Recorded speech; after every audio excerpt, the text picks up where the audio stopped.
The traffic on Amadou Bello Way in Abuja was always brutal during rush hour, but today it seemed particularly suffocating. Inside his black Range Rover, Daniel Chukwu sat in the back seat, scrolling through emails on his tablet, barely noticing the world outside his tinted windows. At 38, Daniel had everything a man could want: a tech empire worth billions, properties across Nigeria and abroad, respect, power and influence that extended from Lagos to London. But success had come with a price. His marriage had ended in divorce 2 years ago. His relationship with his teenage daughter was strained. And somewhere deep inside, in a place he rarely acknowledged, Daniel felt profoundly alone. The car crawled forward inch by painful inch. Daniel's driver, Emmanuel, muttered something about an accident up ahead. Daniel barely heard him. He was reviewing projections for a new data center he was building in Port Harcourt when something outside caught his eye. A woman stood at the intersection, moving between cars with a small child clinging to her worn wrapper. She was thin, too thin, her clothes dirty and threadbare. Her hair was covered with a faded scarf, and in her hand she held a plastic cup, begging for change from drivers who mostly ignored her. Daniel had seen hundreds of beggars in Abuja. Thousands probably. He trained himself not to look too closely, not to let their desperation penetrate the comfortable bubble of his wealth. But something about this woman made him pause. She moved to the car beside his, and for just a moment as she turned her head, Daniel saw her profile. His heart stopped. It couldn't be. It was impossible.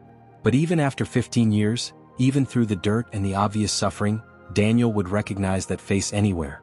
"Stop the car," he said suddenly. Emmanuel looked at him in the rearview mirror. "Sir?" "Stop the car. Now." The driver pulled over as much as the traffic would allow. Daniel's door was open before the vehicle had fully stopped. He stepped out into the chaos of Abuja traffic, horns blaring around him, exhaust fumes thick in the air. "Rebecca?" The woman froze. The cup in her hand trembled, and for a moment, Daniel thought she might run. Slowly she turned to face him fully. It was her. Rebecca Okafor. The woman he'd loved more than life itself. The woman who'd broken his heart so completely that it had taken him years to even speak her name again. But this wasn't the Rebecca he remembered. That Rebecca had been vibrant, beautiful, full of dreams and laughter. This Rebecca looked like a ghost, hollow-eyed, gaunt, aged far beyond her 36 years. "Daniel?" Her voice was barely a whisper. The child beside her, a little girl who couldn't have been more than 7, pressed closer to her mother, frightened by the strange man in the expensive suit. For a long moment, they just stared at each other while the world moved around them. Cars honking, people shouting, the relentless pulse of the city indifferent to their reunion. "What happened to you?" Daniel finally managed. Rebecca's eyes filled with tears. "Everything," she whispered. "Everything happened." To understand how Rebecca Okafor had ended up begging on the streets of Abuja, you had to go back 15 years, to when she and Daniel were students at the University of Lagos. Daniel had been a scholarship student from Enugu, brilliant but poor, studying computer science with a hunger that came from knowing education was his only way out of poverty. Rebecca had been the daughter of a wealthy businessman from Calabar, studying law, beautiful and confident in the way that only people who'd never known want could be. They shouldn't have fallen in love. They came from different worlds. But love doesn't care about logic. They'd met in the university library, both reaching for the same book on Nigerian constitutional law. Daniel needed it for a general studies course, Rebecca for her major. She'd laughed and told him to take it. He'd insisted she take it.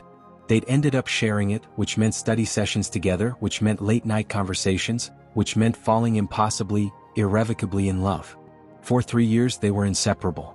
Daniel had dreams of building a tech company that would revolutionize Nigeria. Rebecca had dreams of becoming a human rights lawyer. They planned their future together. Get married after graduation, support each other's ambitions, build a life. But then came the day that changed everything. Rebecca's father, Chief Okafor, had summoned her home to Calabar during their final year. When she returned to Lagos a week later, she was different. Distant. Cold. "We need to talk," she'd said, and Daniel had known immediately that his world was about to end. "My father has arranged a marriage for me," Rebecca had explained, her voice hollow. "To the son of his business partner. The wedding is in 3 months." Daniel had been devastated. "Tell him no. We'll run away. We'll..." "I can't, Daniel.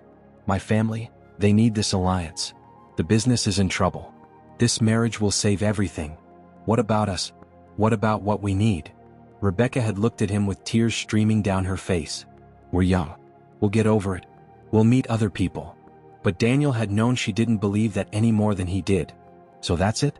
3 years and you're just going to throw it away for money? I'm doing what I have to do for my family. Daniel had been too hurt, too angry to understand. Then go. Marry your rich man.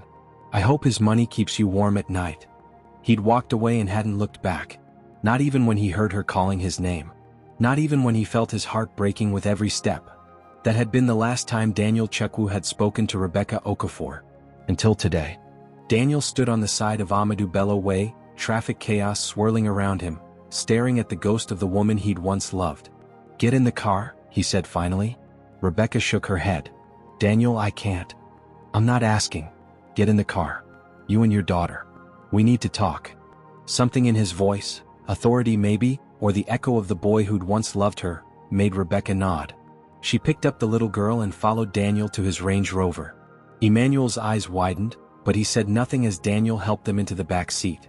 The smell of poverty filled the luxury vehicle. Unwashed bodies, desperation, defeat.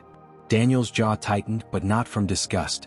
From rage at whatever circumstances had reduced Rebecca to this. Where are we going? Rebecca asked quietly. Somewhere we can talk. Somewhere safe. Daniel looked at the little girl, who stared at him with huge, frightened eyes. What's your name, sweetheart? The child looked at her mother before answering. Joy, she whispered. That's a beautiful name. Daniel pulled out his phone. Emmanuel, take us to the Transcorp Hilton. Call ahead. I want a suite prepared. Daniel, no, Rebecca protested. We can't. You can and you will. Whatever happened, Rebecca, whatever brought you to this, you're not spending another night on the streets. Not while I'm breathing. Rebecca's resistance crumbled. She pulled Joy close and began to cry, great heaving sobs that seemed to come from somewhere deep in her soul. Years of pain, of suffering, of holding it together for her daughter finally breaking through. Daniel didn't try to comfort her. Not yet. He just let her cry as Emmanuel navigated through traffic toward one of Abuja's most prestigious hotels. The suite at the Transcorp Hilton was more luxury than Rebecca had seen in years. Daniel ordered food, lots of it, and clothes for both Rebecca and Joy. He arranged for them to use the bathroom, to shower, to have a moment to collect themselves. When Rebecca emerged an hour later, wearing a simple dress that Daniel's assistant had procured, her hair washed and her face clean, Daniel could see more clearly the toll life had taken on her.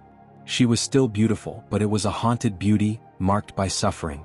Joy was asleep in the bedroom, exhausted and finally full after eating more food than she probably had in days. Rebecca sat across from Daniel in the suite's living room, her hands wrapped around a cup of tea she wasn't drinking. Tell me, Daniel said simply. Rebecca was quiet for a long time. Then finally she began to speak. I married him.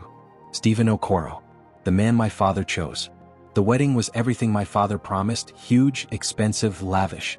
I walked down the aisle in a dress that cost more than most people make in a year, and I felt nothing but emptiness. She paused, staring into her tea as if it held answers. The marriage was a nightmare from the start. He had demons, Daniel. He drank, he gambled, and when he drank he became violent. But I couldn't tell my father. The business alliance was working. My family was saved. How could I complain about a few bruises? Daniel's hands clenched into fists, but he said nothing. I got pregnant 6 months after the wedding. I thought maybe a child would change things, would make Stephen want to be better. Joy was born and for a little while things improved. But then Stephen's gambling got worse. He started borrowing money from dangerous people. My father tried to help, but there was only so much he could do. Rebecca's voice cracked.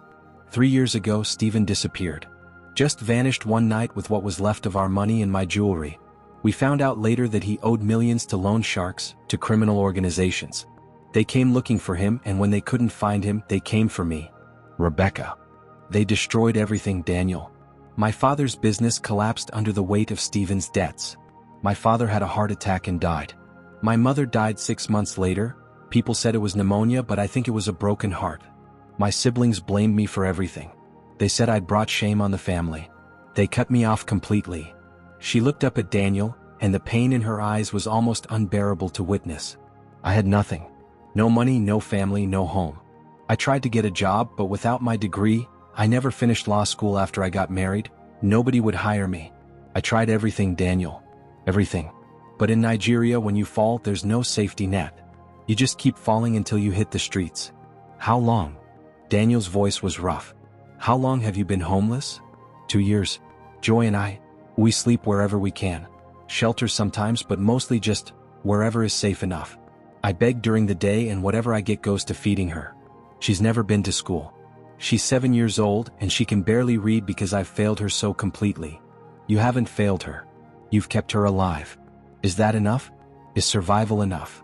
Rebecca's voice rose. You have no idea what it's like, Daniel. The hunger, the fear, the way people look through you like you're not even human. The men who think because you're homeless, you're available. The police who chase you away from every corner. The shame of watching your daughter grow up in filth and knowing it's because of choices you made. Choices your father made. Choices Stephen made. Not you. I chose to obey my father. I chose to marry Stephen. I chose everything that led me here. Daniel stood up and moved to the window, looking out at the Abuja skyline. Somewhere out there were thousands of people like Rebecca. People who'd fallen through the cracks, who'd made mistakes or been victims of circumstances and ended up with nothing. He'd been so focused on building his empire that he'd forgotten how close he'd once been to that edge himself. If things had gone differently, if his business hadn't taken off, he could have been the one begging on the streets. What would you do? Daniel asked, still looking out the window. If you could do anything, if money wasn't an issue, what would you want? Rebecca laughed bitterly. That's a cruel question. It's not. Answer it. I'd want Joy to go to school. To have a real childhood, not this nightmare. I'd want to finish my degree, to practice law like I always dreamed. I'd want... Her voice broke. I'd want my daughter to never be ashamed of her mother. Daniel turned to face her. Then that's what you'll have. Daniel? I'm serious. Stay here tonight. Tomorrow we'll start fixing this. I'll enroll Joy in the best school in Abuja. I'll arrange for you to finish your degree. I'll set you up with an apartment, a stipend until you can support yourself. Whatever you need. Rebecca stood up, shaking her head. I can't take your charity. It's not charity. It's... Daniel paused, searching for the right words. It's what should have happened 15 years ago. It's what I would have done if you'd let me. You don't owe me anything. I'm the one who left you, remember? I broke your heart. You did, Daniel agreed quietly. You absolutely destroyed me. It took me years to put myself back together. But I'm not doing this for the girl who left me 15 years ago. I'm doing this for the woman who kept her daughter alive for 2 years on the streets. I'm doing this because it's the right thing to do. The news of Daniel's act of kindness spread quickly through his circles. Within days, everyone in Abuja's elite society knew that Daniel Chukwu had taken in a homeless woman and her child. The gossip was vicious. She must be a former lover, people whispered. He's been lonely since the divorce. Probably looking for companionship. How desperate do you have to be to pick up beggars off the street? Daniel ignored it all. He'd stopped caring about public opinion years ago. But there was one person whose opinion he couldn't ignore. His daughter. Michelle Chukwu was 16, lived with her mother in Lagos, and came to visit Daniel in Abuja once a month. She was brilliant, sharp-tongued, and still angry about her parents' divorce. When she arrived at Daniel's home in Maitama and found Rebecca and Joy there, the explosion was immediate. Are you kidding me right now? Michelle stood in the doorway of Daniel's living room, her designer bag still slung over her shoulder. You're replacing us with street people? Michelle, Daniel said sharply. Watch your tone. Watch my tone? Dad, I come here to spend time with you, and you've moved strangers into your house. Rebecca, who'd been sitting on the couch with Joy, stood up. I'm sorry. This was a mistake. We should go.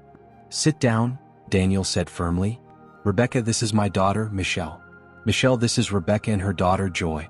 They're staying here while they get back on their feet. Michelle looked between her father and Rebecca, her eyes narrowed. Who is she really? An old friend who needed help. An old friend. Michelle's voice dripped with sarcasm. Right. Does Mom know about your old friend? Your mother and I are divorced. Who I help is none of her concern. It's my concern when you're playing savior to some random woman. That's enough. Daniel's voice cracked like a whip. Michelle stepped back, shocked. Her father rarely raised his voice. In the silence that followed, Joy began to cry. The tension in the room had frightened her. Rebecca immediately scooped her up, whispering soothing words. Michelle watched them, and something in her expression softened slightly. How old is she? 7, Rebecca answered quietly. She looks younger. Malnutrition does that. The word hung in the air. Michelle was many things, spoiled, judgmental, angry, but she wasn't cruel. She looked at the little girl crying in her mother's arms and seemed to realize for the first time that this wasn't a game or a drama. These were real people with real problems. "I'm sorry," Michelle said, though she didn't sound entirely convinced. I don't understand what's happening." "Then let me explain," Daniel said. He told Michelle the story, not all of it but enough. The arranged marriage, the abusive husband, the deaths, the homelessness. As he spoke, Michelle's expression changed from skepticism to horror. That's awful," she finally said. "It is. Which is why I'm helping." Michelle looked at her father for a long moment. "You loved her, didn't you? Before. When you were young." Daniel met his daughter's eyes. "Yes. Very much. And now? Now I'm just trying to do the right thing." Michelle wasn't stupid. She could see there was more to the story than her father was telling. But she also saw the little girl, Joy, still sniffling in her mother's arms, and she made a decision. "Okay," Michelle said. "Okay. But if we're doing this, we're doing it right. That child needs to see a doctor, probably a therapist too. And she needs toys, books, normal kid stuff." "I've arranged for doctors," Daniel said. "Good. And I can help with the other stuff. I have a bunch of books I've outgrown. And maybe I could help her learn to read." Rebecca looked at Michelle with tears in her eyes. "You would do that?" "Don't make it weird," Michelle said quickly. Nobody should grow up not knowing how to read. It's not fair." And just like that, the dynamic shifted. Michelle wasn't happy about the situation, but she'd accepted it. More than that, she decided to be part of the solution. Late that night, after Joy was asleep and Michelle had left for her mother's house, Daniel and Rebecca found themselves alone on the balcony of Daniel's Maitama home. The Abuja skyline sparkled before them, a constellation of lights representing power and wealth. "Your daughter is remarkable," Rebecca said. "She's angry and spoiled and completely exhausting," Daniel replied. "But yes, she's remarkable. She looks like you." "Poor child." Rebecca smiled, the first real smile Daniel had seen from her. For just a moment, she looked like the girl he'd fallen in love with all those years ago. "I've been thinking about that last day," Rebecca said suddenly. "At Unilag. When I told you about the marriage. We don't have to talk about this." "I think we do. I've carried it for 15 years, Daniel. The guilt, the regret, the wondering what if. I need to say this." Daniel leaned against the railing. "Okay. I'm listening. I didn't want to marry Stephen. I was terrified. I begged my father to reconsider, but he wouldn't. He told me that family came first, that my personal happiness was less important than saving the business, saving our name. He said I was selfish for even hesitating." Rebecca's voice trembled. "And the worst part? I believed him.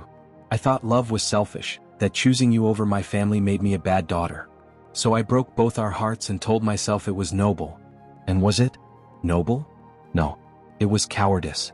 I was too afraid to stand up to my father, too afraid to risk losing my family's approval. And in the end, I lost everything anyway. My family, my dignity, my dreams, everything. The only thing I kept was Joy, and some days I wonder if I've failed her too." "You haven't failed her. She's alive, she's healthy. She's 7 years old and she's never had a birthday party. She's never had a toy that wasn't scavenged from trash. She's seen things no child should see, been through things no child should endure. And it's because I made the wrong choice 15 years ago." Daniel was quiet for a long moment. "Do you ever wonder what would have happened if you'd chosen differently? If you'd said no to your father and stayed with me?" "Every single day," Rebecca whispered. "Every single day for 15 years I've wondered, would we have made it? Would you have built your empire with me by your side? Would we have had children together, a real family? We'll never know. No, we'll never know. And that's something I have to live with." They stood in silence, years of unspoken words hanging between them. Finally, Daniel spoke. "I was so angry at you for so long. I told myself you'd chosen money over love, that you were just like every other materialistic person I'd ever met. It was easier than admitting the truth." "What truth?" "That you were trapped. That you were trying to do what you thought was right. That sometimes love isn't enough when the world is pulling you in different directions." Daniel turned to look at her. "I'm sorry I didn't understand that then. You were 22. You weren't supposed to understand it. And now that we're older and supposedly wiser, do we understand it?" Rebecca met his gaze. "I understand that life is complicated. That good people make terrible choices. That sometimes we don't get second chances and we have to live with our mistakes. Is that what joy is to you? A mistake? God, no. Joy is the only thing I got right. She's the only reason I kept going when everything fell apart. But I wish she'd been born into a different life. A life where her mother wasn't broken. Then let's give her that life. Let's give you both a fresh start." "Why?" Rebecca asked, and there was real confusion in her voice. "Why are you doing this, Daniel? After everything I did to you, why would you help me?" Daniel thought about that question. He could give her the easy answer, that he was a good person, that anyone would help someone in need. But Rebecca deserved the truth. "Because," he said slowly, "despite everything, despite the years and the pain and the anger, I never really stopped caring about you. And I hate seeing someone I once loved in pain. Even if that love is just a memory now." Tears rolled down Rebecca's cheeks. "I don't deserve your kindness." "Maybe not. But Joy does. And who knows? Maybe this is the universe's way of giving us both a chance to heal from what happened." 3 months passed. In that time, remarkable changes occurred. Joy was enrolled in a private school in Abuja, where she thrived despite being behind her peers. Rebecca had begun online courses to complete her law degree and was seeing a therapist to work through her trauma. They'd moved into a small but comfortable apartment that Daniel had arranged, though he insisted they come to his house for dinner twice a week. Michelle had become an unlikely ally, tutoring Joy in reading and mathematics. The two had formed an odd friendship, the privileged teenager and the formerly homeless child, that seemed to benefit them both. Daniel watched these transformations with satisfaction. This was what money was for, he realized. Not just to build empires and impress people, but to actually change lives. But as Rebecca healed, as she began to look more like the woman he'd once loved, Daniel found himself facing a complication he hadn't anticipated. His feelings for her hadn't stayed in the past. He tried to ignore it. Tried to tell himself it was just nostalgia, just the echo of old emotions. But every time Rebecca smiled, every time she laughed at something Joy said, every time he caught her looking at him with gratitude in her eyes, Daniel felt something shift inside him. He wasn't the only one who noticed. "You're in love with her again," Michelle said one evening when Rebecca and Joy had left. Daniel looked at his daughter, startled. "What? Don't play dumb, Dad. I see the way you look at her. Like she's the answer to some question you've been asking your whole life." That's ridiculous." "Is it? Because from where I'm standing, it looks pretty obvious." Michelle settled onto the couch, studying her father. "Are you going to do something about it?" "Do something?" "Michelle, Rebecca has been through hell. The last thing she needs is me complicating her recovery with feelings. Or maybe that's exactly what she needs. Maybe you both need it.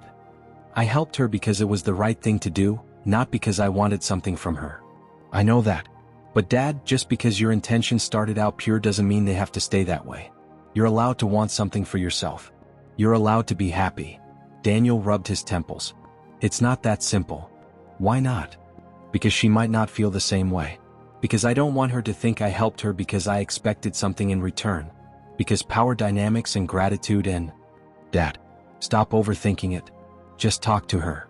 But talking to Rebecca about his feelings was easier said than done. Every time Daniel considered it, doubt crept in. What if she felt obligated to reciprocate because of everything he'd done for her? What if she was still too broken to consider a relationship? What if he ruined the fragile peace they'd built?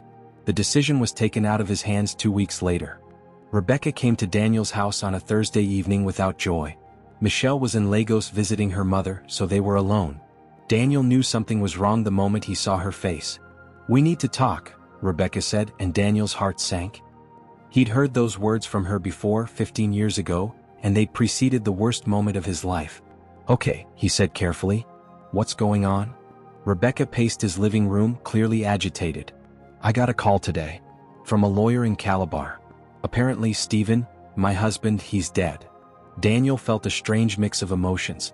"I'm sorry. How did it happen? Does it matter? He's dead, and part of me feels guilty for being relieved." What kind of person feels relieved about their husband's death? The kind who was abused by him. "Rebecca, you don't owe Stephen grief." "Maybe not. But here's the thing. The lawyer also told me that Stephen had a life insurance policy. A big one. It was taken out years ago before everything fell apart, and somehow it stayed active. I'm the beneficiary." Daniel understood immediately. How much? 50 million naira. It was a fortune to someone like Rebecca, though Daniel spent more than that on quarterly business expenses. But for her, for Joy, it was life-changing money. That's wonderful," Daniel said, though he felt something cold settling in his chest. "You'll be able to support yourself, pay for Joy's education. Maybe even finish your degree without working. Yes, Rebecca said quietly. She stopped pacing and turned to face him. Which means I don't need your help anymore. There it was. The words Daniel had been dreading since the day he'd pulled Rebecca out of traffic. I'll always be grateful for what you did, Rebecca continued. You saved our lives, Daniel. You gave us hope when we had none. But I can't keep taking your charity. Not now. Not when I have the means to stand on my own. It was never charity. I know. But staying here, accepting your help when I can now help myself, it wouldn't be right. Joy and I need to learn how to make it on our own. Daniel felt like he was 22 again, watching the woman he loved walk away. But this time was different. This time, he wasn't going to let her go without saying what needed to be said. What if I don't want you to go? Rebecca looked at him, surprised. Daniel, what if I asked you to stay? Not because you need my help, but because I need you. You don't need me. You're Daniel Chukwu. You have everything. I have money. I have success. I have respect and power and influence. But Rebecca, I don't have what matters. I don't have someone to share it with. I don't have. He stopped, took a breath, and said the words he'd been afraid to speak. I don't have you. Rebecca's eyes widened. Daniel, what are you saying? I'm saying that these past 3 months, having you and Joy in my life, it's reminded me what it feels like to care about something beyond quarterly reports and stock prices. You've reminded me who I wanted to be before the world made me hard. And I don't want to lose that. I don't want to lose you. Not again.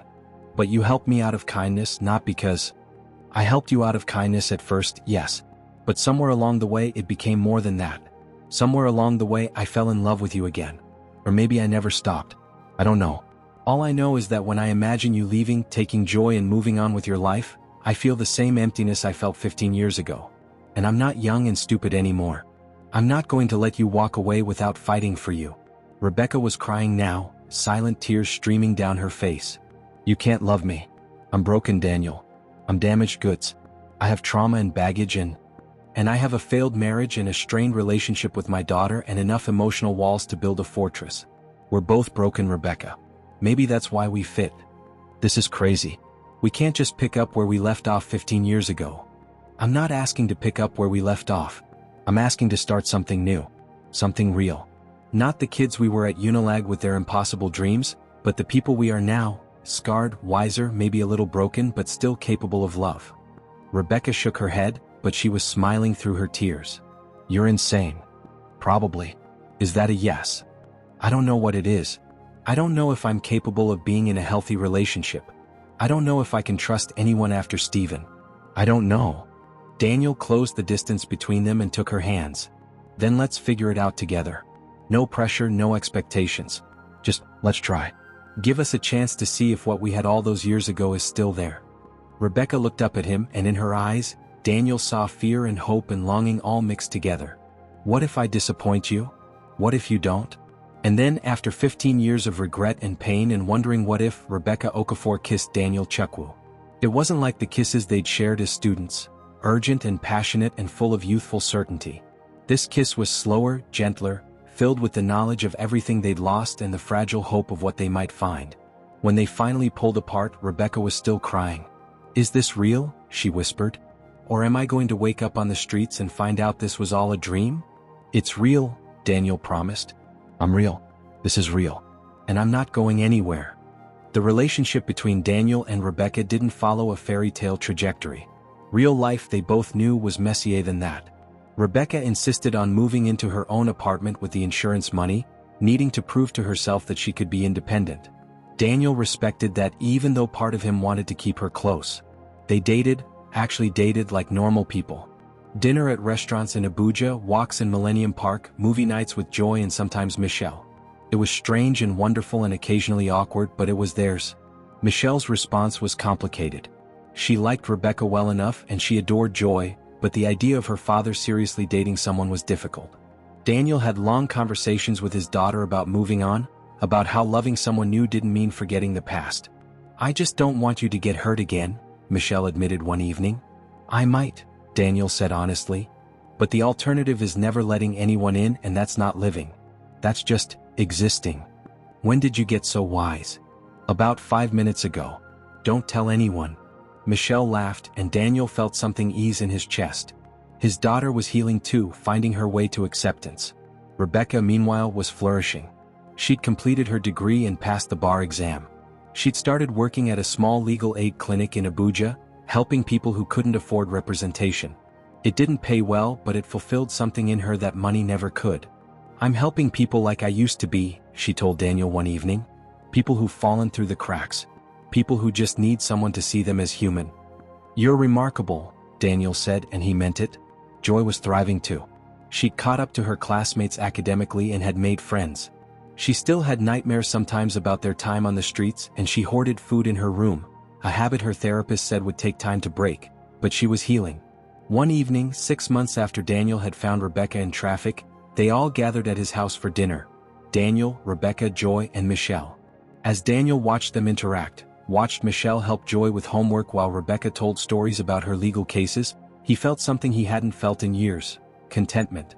This wasn't the life he'd imagined for himself 15 years ago when Rebecca had walked away. It wasn't the fairy tale ending of his youth, but it was better. It was real and messy and complicated and beautiful. After dinner, when Joy had fallen asleep on the couch and Michelle was in her room on a phone call, Daniel and Rebecca stepped out onto the balcony.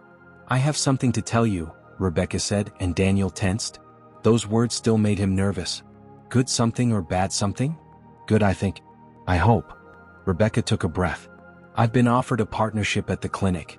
It means more responsibility, longer hours, but also the chance to really make a difference.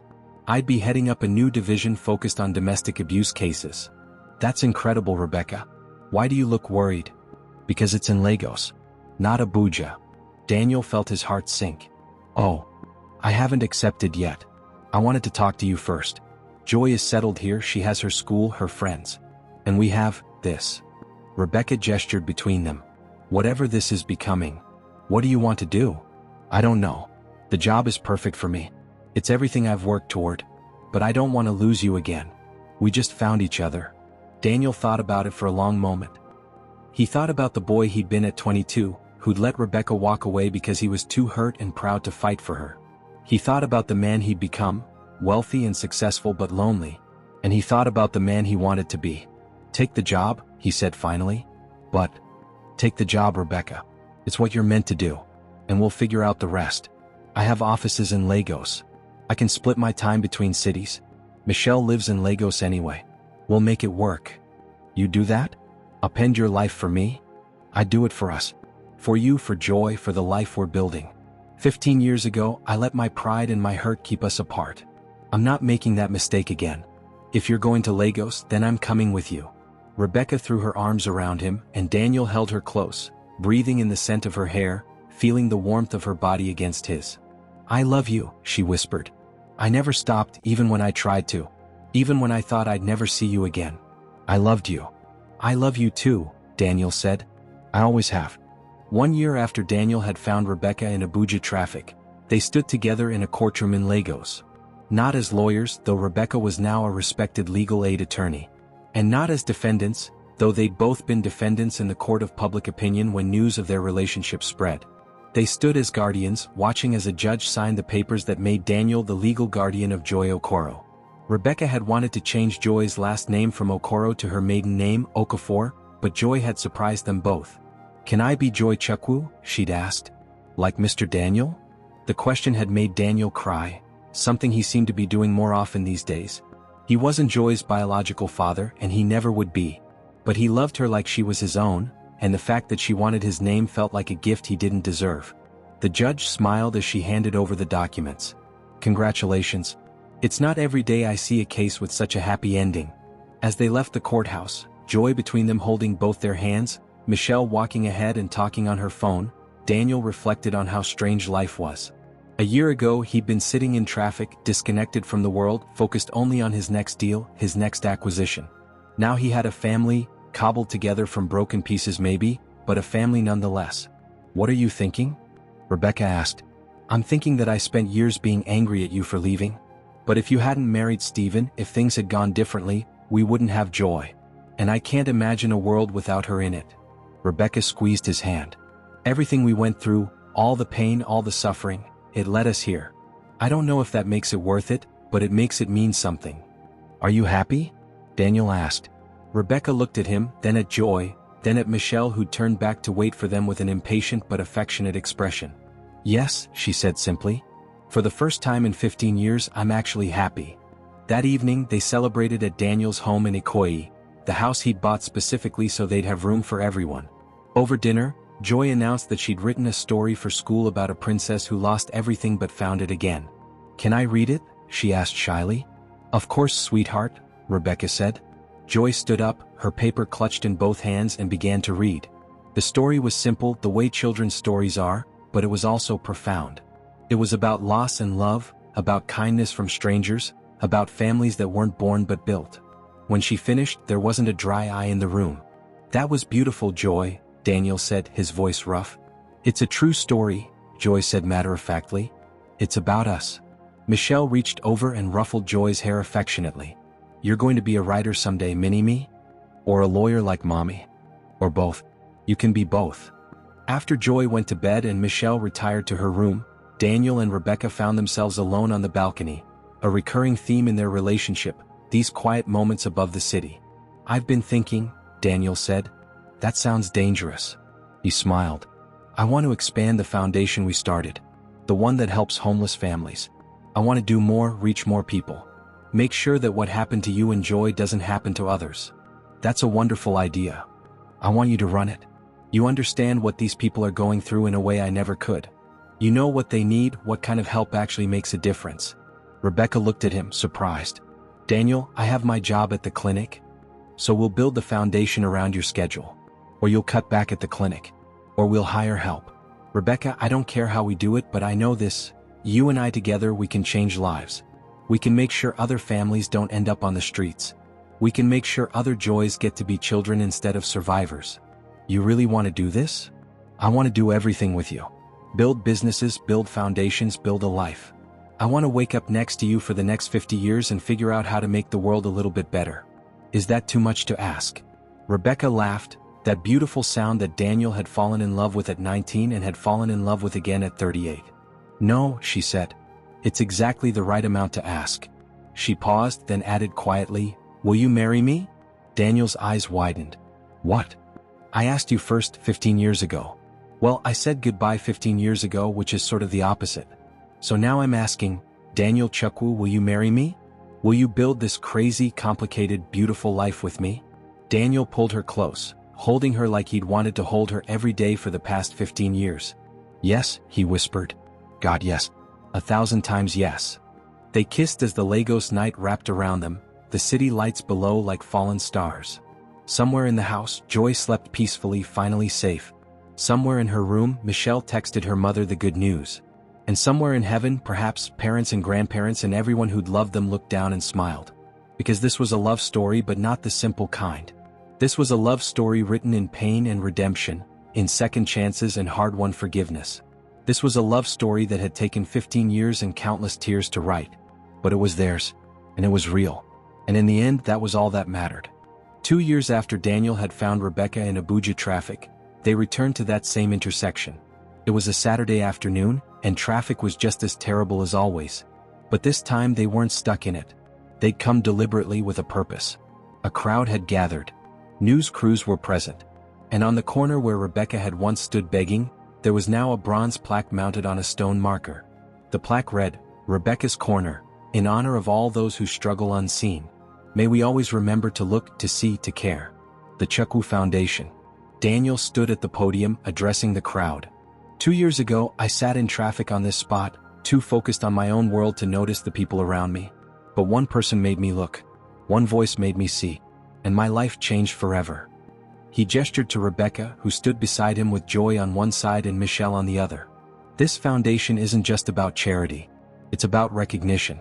It's about remembering that every person on every street corner has a story, has value, has dreams that matter."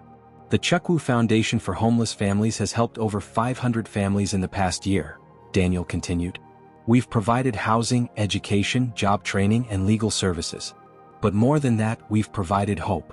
We've provided the message that you are not invisible. You are not forgotten. You matter." Rebecca stepped up to the microphone, her voice steady and strong. "I stood on this corner and begged for change. But what I really needed was a chance. The Chukwu Foundation gives people chances. Second chances, third chances, as many chances as it takes. Because everyone deserves the opportunity to rebuild their life. After the ceremony, as the crowd dispersed and the news crews packed up, Daniel and Rebecca stood at the corner with Joy and Michelle. "How does it feel to be back here?" Michelle asked Rebecca quietly. "Strange," Rebecca admitted. "Like looking at a life that belonged to someone else. But also important. I don't ever want to forget what it felt like to be invisible." Joy, now 9 years old and confident in a way she never could have been before, looked up at the plaque. "Mommy, will there be other people like you? Other people who come from here to there?" She pointed from the street corner to where they stood, clearly indicating the journey from poverty to stability. "I hope so, baby," Rebecca said. "That's why we do this work. And when I'm grown up, I'll help too," Joy declared. "I'll tell people my story and I'll help them believe their story can change too." Daniel knelt down to Joy's level. "You know what? I think you're going to change the world, Joy Chukwu." "Of course I am," Joy said with the absolute confidence of childhood. "I'm your daughter." The words made Daniel's heart swell. He stood up, pulling Rebecca close with one arm and resting his other hand on Joy's shoulder. Michelle stood beside them, part of this patchwork family they'd built from broken pieces. As they walked back to the car, leaving the plaque and the memories behind, Daniel thought about how life had a way of bringing you full circle. How the worst moments could lead to the best outcomes. How love, real love, was worth waiting for, even if you had to wait 15 years. Rebecca had been right all those years ago in university when they'd first started dating. Love alone wasn't always enough. Sometimes the world pulled you apart despite your best intentions. But sometimes, if you were very lucky, love got a second chance. And the second time around, you were wise enough to fight for it. Daniel looked at his family, his wife, they'd married 6 months ago in a small ceremony in Calabar, his daughters, both of them blood or not, and he felt peace settle over him like a blessing. They'd been broken. They'd been lost. They'd been apart for 15 years, living separate lives filled with pain and regret. But they'd found their way back to each other. And in doing so, they'd found themselves. This was not the ending Daniel had imagined when he'd pulled over in traffic 2 years ago. It was better. Because it wasn't really an ending at all. It was a beginning.